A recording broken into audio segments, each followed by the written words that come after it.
mikolo esili koleka tomoni procès ya mwana mboka Vital Kamerhe le lenge s'est déroulé na prison centrale à Makala mais ba suspendaki yango to ba poussaki yango lisusu mokolo pona mokolo ya le 25 mai lelo na mokolo lelo tozali pena na sengo kosola pena ba imboka population tozwa avis na bango par rapport ya procès wana ba komona ngo ndenge nini mais surtout mona ki lobi basili ko tia bongo ndeko désiré akwa kwa assumer intérim ya mwana mboka Kamerhe na poste ya Durkab ya chef de l'État tozali na moi quelques-uns awa ba kopesa so makanisi na bango mwana mboka boni merci maman kombo na onano kombo na nga papa Modeste. OK papa Modeste yo landaki procès ya mwana mboka Vital Kamerhe bon nalandi yango na bosikiliki nyonso lokola esalemi pe ezo continuer kosambisa ye pona ngai baza kolobela mokonzi ya mboka ke mbongo ezali te bon mbongo ekozala ndenge nini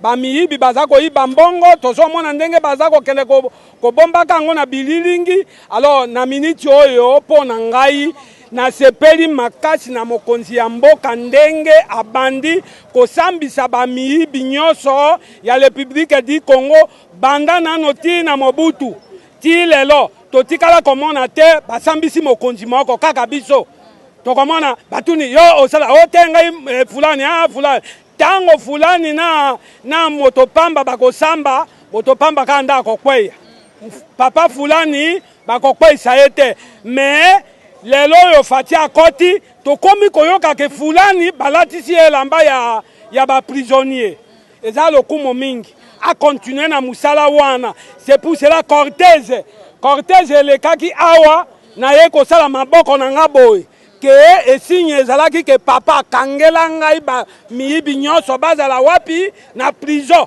nazalaki kolakisa misapi na nga ke na prison bazala kuna pa keso ya kotika mutu bozolela mboka pasi mboka pasi mbongo oyo ezoyibama wana bamiliale bon sikoyo tokolela mboka pasi te ndenge nini nakosala na mbongo oyo wapi mbongo basi bayibi bon nasala sikoyo na mbongo oyo wapi on s'attendre na nini après procès au Sokesili après procès oyo papa président a continué toujours na misala na ye ndenge ebandi po tomoni kamwa muke mais à partir ya moyibi ya mbongo moye tolandela lisusu makambo ya kobongisa misala te a continué na misala na ye musala moko na moti namoni papa président apesi appui ke baekole nyonso ya Congo etango fele nakanisi ngai nasi nalati soulier na veste oyo ngai nazalaki kolata liboso te mpo na ngai namoni ke eza malamu. Okay, merci beaucoup. Mwana mboka pusa na opesa pe makanisi na yo mbote mama journaliste kombo nani kombo na nga Frédéric ndeko Frédéric yo moni boni na ndimisa mete olandaki pena procès wana attentivement na télévision lolenge bato nyonso surtout balandaki bon nalandaki procès eza esengo mingi pour premièrement parce que toyebi ke nzambe moko alobi ke la justice élève une nation toyebi ke ntango justice eza malamu na mboka pa toyebi ke justice eza moko ya bafacteur ya développement ya mboka eza mpe lelo tozomona ke IDPS eza na pouvoir eza bongo moko ya bacause oyo tolitaki mingi elongo na papa Etienne Tshisekedi ezalaki bongo koétablir état de droit donc état de droit c'est-à-dire quoi la soumission totale à la loi. Donc, nul n'est censé ignorer la loi. Donc, c'est-à-dire que Moutounion sont dans la CMIBECO. Et donc, le directeur à cabinet, il y a le président de la République, il a aux arrêts par rapport à détournement et blanchissement des capitaux. Tout le monde a voir balisé. C'est-à-dire que Moke Bongaka, tout ce qui est justice, c'est ça, madame. Donc, c'est-à-dire coup de chapeau déjà pour le premier point, que tout le monde a établissement état de droit. Mais on a que Essoukaka na Kamerhe tout le monde oyo nyonso taza collimateur ya détournement ya mboka ezala nani ezala to na cash ezala to na FCC ezala soki na société civile soko yebi koza détourner ya oza parmi ba collimateur ya détournement ya mboka il faut bakanga yo. OK o makanisi eza ndenge nini au moment où le chef de l'État lobaki eta ko fouiner dans le passé et pourtant to yebi yango malamu bato mingi ba détournement amine ne salama ki penda dans na régime akala mais en tout cas na justice to yebi une chose dossier pour la rater. Est-ce que nga vraiment na kosenga eloko mo pas président de la République il ne va pas fouiner dans le passé mais nga la kosenga ke mboko yo eza na batebele ba yibi mbongo na mboko surtout pendant 32 ans ya règne ya Mobutu parce qu'il faut un audit moko financier peut audit à fonctionnement pendant il y a pendant règne il y a 32 ans na pendant règne il y a 18 ans parce que yezala batebe to zala bampere financier o baba misu bazo tonga ba immeuble wa to yebite se bambongo bazo zela wapi donc to moni ke mbongo ezana batebele ba surtout pendant règne il y a 18 ans na 32 ans ya Mobutu que batu ba détourner bazala ke belé il faut vraiment ko kanga bango. Il faut qu'on ait un lengo na batu wana ndem bazala bambongo ebele se bambongo ne zongi et ko permettre que mboka y respirer. Moi un mot par rapport il y a les loto moi na mboka mukuna babengisa mikuna na cour d'appel bapesi penza mandat de comparution mukula lelo yo lobi bonio kozela nini na lolenge babengisi moi na mboka face à madame Chibola o to moni ba vidéo na ba sex tap na ba réseaux sociaux. Bon et là comment faut dire une chose to yebi que monde lelo eza ko évoluer to yebi que vidéo pe ça peut et ko zala eza na ngope preuve moko te na kata justice eza preuve te na kata justice et de deux affaire madame Chibola le prophète Kanja to yebi katika ka parcelle kaka moko et la femme en question alobi que détention illégale ya ba document na landi dans réquisitoire ya plainte wana babi que détention illégale ya ba document pe ka ya viol na kamna menace mais armée mukuna na ebité soka la assassin et de deux cas ya viol comment mukuna ko proposer na mwasi ona ba bimana tant que lupango wana eza ya yete et loko na pe mwasi na pe eza ya yete bon Kanja le prophète Kanja on le connaît très bien azaka kana mwasi moko to yebi na bana na ye Julia na David il a que 4 enfants mais moi on a confirmé qu'il abota ki na ye mwana moko nani ye mwana ya nani abota ki na nani na fiwana.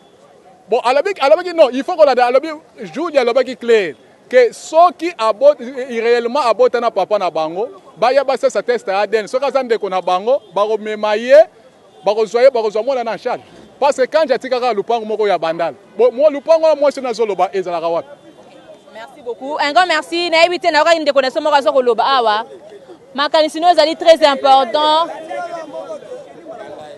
Makanisino ezali très important tozo so penza peuple congolais tozo ande ko na biso pesa mama makanisina par rapport ya lulinga papa mboni. Bien. Kombo nani? Poko Matungulu. OK, pour Matungulu makanisina ezali ndenge nini toko mona mwana mboka Vital Kamerhe azali face à justice ya mboka na biso. Yo mo olobi ndenge nini vive état de droit. Bon, déjà na loba na mona solution te. Dans les lois penande na loba na ngai te po ba makambo e bandi le te si to loba solution za makana ngote. Bien sûr tozo yoka ke ba konzi bazo ba malade ezali to boyite malade ezali. Mais malade ngo ezali wapi? Po quartier nga na vandi na moni mutakufu na malade ngote. Quartier lo vandi mutakufu na malade ngazali. Quartier ya vandi mutakufu na malade ngazali. Ozo mona ke ba bezanga ngo ba fantir. Soki malade ezali ba bibemba ngo batongo bazo kufa. Tozo mona bepete bazo lela bibemba ngote. Ozo kopani. Donc malade ezali ngo donc on a dit ça malade Congo côté pour déjà trop d'églises d'état banzambe si banzambe déjà Congo donc on a dans maladie na kisasa toza sur maladie te mutu no sa temilika caméra politicien liboso wa yibi mbongo nde ya Congo taka caméra siko pona okanga kabile senga nini penza po ye mutamemie bela ba milliards la ozo comprendre oya kabila yibi caméra zuma mbongo moya muke mageto sala ngo beleza muke oyo kabila memi akyo kotsaya kingakati kuna ezozanga nini po bakende kosimba yi bakangai kaka mutu nyoza temilika ka kamera okobali mer nde onga azanga oposa nga doki bafongola nzela circulation banda kosala musala population zwaka mbongo po tozo nyoko mabana makama malade ngo ye tozo nyoko makosaka te batika biso to bima bawo bakokufa bakufi bawo bakotika la batikali ozo kobona mer po ezate ke population souffrira fort pona bango matonzi mingi mwana mboka okokota Ozali direct, Ozali live, tout ça la live na biso bonjour. Ah bonjour. Un mot par rapport ya procès à mon amboka Vital Kamerhe. Ah, Vital Kamerhe na procès na bon. To va de comme l'état de droit. Nzeta nzeta ya mbesu eziki bongo okauka. Il faut la na bango na ba kimbuta wana ba mulongo nyonso tu ba yiba mbongo mboka fo. Mais ça la baga ko funé dans le passé té. Bon, dans le passé té mbongo ya yibana obi.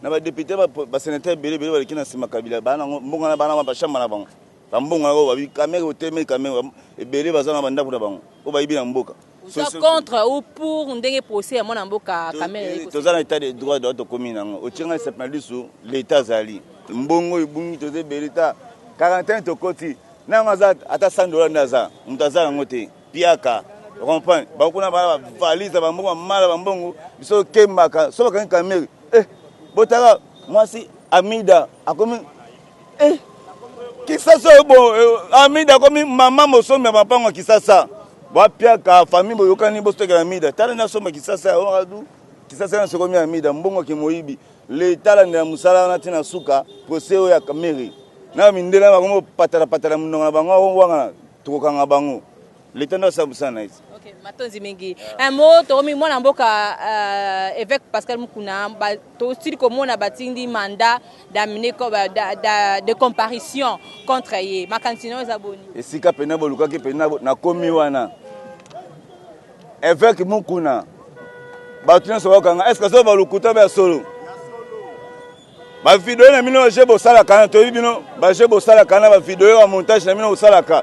Tozana ngo toyebi ke wana za papa na biso te bozo ko sele makambu j'aime la FCC bo saka toyebi Mukuna zo ba makambu za solo liste de criminalité nana be monte atanga pe na za plainte makambu wana na koloba babome no sak beni kuna te nana be monte ebele ba kufi yaka na dikutu kuna na kufa boya bo banga Mukuna mamba solo procès ali normal so bo ngabo cha toyebi na so bana sima bas moi sana toyebi bana sima jeune fiona toyebi bien bo pe mbongo mo vidéo mutelonge monanité maman bokomo ba samana botika ba chebo sa vidéo toyebi yango déjà Mukuna tolande tina suka eloko yati. OK, matonzi mingi un grand merci na baimboka na ebite moko so ninga bakisa a poto kabwana moto moko so ninga bakisa poto kabwana mokula lelo ya liloba moko par rapport ya procès mona mboka Kamere.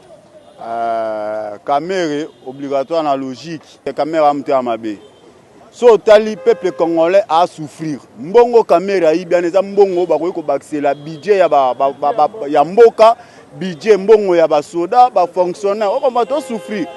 Un individu moko boloko Kamere ayi ba mbongo pona ka bien privé na moko. Eza vraiment bien te justice ça musana. So l'autre sibi conséquence na mboko. Justice ya malamu ezate po ba investisseur ba ya na mboko. Il faut justice ya bien ezala. Ce justice a bien zate. Ce justice a bien zate, jamais au roman na ba mindela solo baroya. Justice a sa musana, justice a la pour Kabila Kamere te, a sa musala na. OK, merci beaucoup. Mwana mboka yaka, tomoli ndeko mbali. Yaka, yako pese là. Voilà, très chers amis, vraiment merci à tout le monde. Merci à tout le monde qui ont passé ici pour donner leur point de vue. Voilà, tout ce qui peut dans la population, la public, on a compté à Congo Impact News. Pour peuple par rapport à procès mais aussi par rapport à plainte au basi qu'on déposé un mandat de comparution et à mon amboka Mukuna. Un grand merci à Veyambata qui est derrière la caméra, un grand merci à Pati Sumbo à la montage, Sokinzambe. Azoi Mogwale, très prochainement au route à Nabino Lisuso. Merci beaucoup.